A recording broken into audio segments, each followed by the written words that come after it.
Assalamualaikum warahmatullahi wabarakatuh. Saya Sabrina Izazi akan mempresentasikan materi tentang perilaku perusahaan yang terdiri dari arsitektur perusahaan, proses produksi, dan pengaturan pengendalian perusahaan. Arsitektur, konsep dasar sebuah sistem dalam lingkungannya terletak pada elemen-elemennya, hubungannya, serta prinsip dari rancangan dan evolusinya. Arsitektur perusahaan ialah praktik pendokumentasian yang terdiri dari elemen-elemennya, yaitu strategi bisnis, model bisnis, serta teknologi kebijakan dan infrastruktur yang membentuk perusahaan.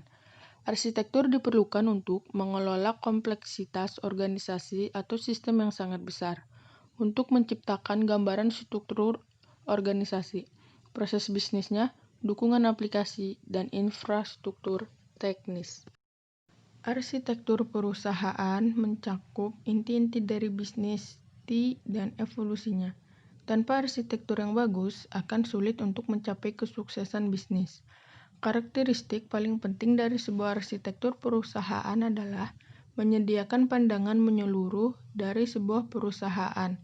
Sebuah arsitektur perusahaan yang baik menyediakan kebutuhan mendatang untuk menyeimbangkan dan membantu translasi kebutuhan tersebut dari bentuk strategi perusahaan menjadi operasi sehari-hari. Proses produksi. Produksi adalah suatu upaya atau kegiatan untuk menambah nilai pada suatu barang. Sedangkan proses produksi adalah serangkaian tahapan yang harus dilalui dalam memproduksi barang atau jasa. Produksi mengandung dua hal pokok, yaitu yang pertama, menciptakan nilai guna. Contohnya, membangun rumah, membuat pakaian, merakit sepeda, dan lain-lain.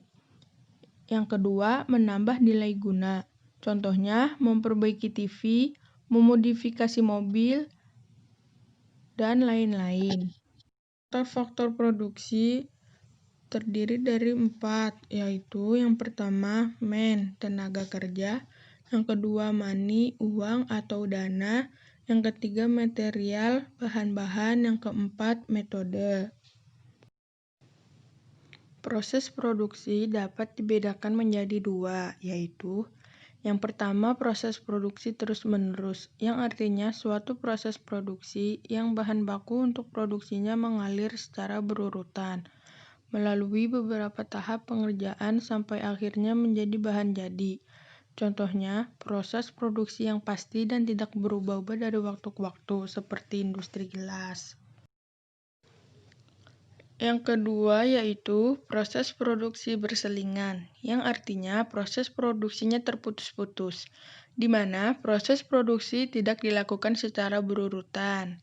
Contohnya, perusahaan percetakan, perusahaan mebel, dan lain-lain.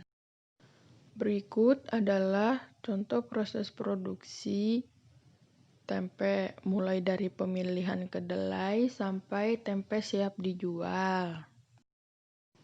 Pengaturan dan pengendalian perusahaan. Manajemen pemasaran adalah sebuah rangkaian proses analisis, perencanaan, pelaksanaan, serta pengawasan dan pengendalian suatu kegiatan pemasaran, di mana tujuannya adalah untuk dapat mencapai target perusahaan secara efektif dan efisien. Manajemen pemasaran juga dapat diartikan sebagai alat untuk analisis, perencanaan, penerapan, serta pengendalian suatu program dalam sebuah perusahaan yang sudah dirancang untuk menciptakan, membangun, dan juga mempertahankan pertukaran agar bisa memberikan keuntungan. Pengendalian adalah pengaturan aktivitas organisasi agar elemen kinerja yang menjadi target tetap berada pada batas yang dapat diterima. Adapun jenis-jenis pengendalian berdasarkan area pengendalian adalah yang pertama, pengendalian sumber daya fisik meliputi manajemen persediaan, pengendalian peralatan, dan pengendalian kualitas.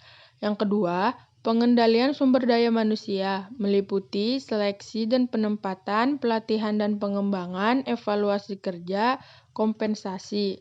Dan yang ketiga, pengendalian sumber daya informasi meliputi ramalan penjualan dan pemasaran, analisis lingkungan, relasi publik, jadwal produksi, dan ramalan ekonomi. Dan yang terakhir adalah pengendalian sumber daya finansial, meliputi hutang organisasi, penyediaan kas, dan penagihan piutang. Macam-macam pengendalian berdasarkan levelnya. Yang pertama, pengendalian operasi, mengubah sumber daya menjadi produk atau jasa. Yang kedua, pengendalian keuangan, pengendalian sumber daya keuangan organisasi. Yang ketiga, pengendalian piutang, memastikan konsumen membayar hutang. Yang keempat, pengendalian struktural, memastikan setiap bagian organisasi berfungsi. Yang kelima, pengendalian rasio administratif, memastikan biaya staf tidak berlebihan. Dan yang keenam, pengendalian strategik, memastikan seberapa efektif strategi yang dilakukan.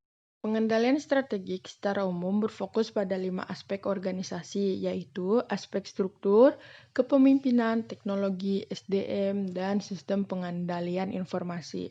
Seorang manajer harus dapat mengelola pengendalian agar batasan yang dia buat tidak terlalu membebani karyawan dan membuat mereka tertekan sehingga tercipta suasana tidak nyaman dalam bekerja. Jika suasana tidak nyaman ini tercipta, maka tujuan atau target perusahaan pun akan sulit tercapai. Langkah terbaik ialah membuat pengendalian rasional yang tidak terlalu menyulitkan maupun terlalu memudahkan sesuai dengan batas kemampuan optimal komponen perusahaan. Dengan pengelolaan pengendaliannya yang baik, diharapkan tujuan perusahaan dapat tercapai.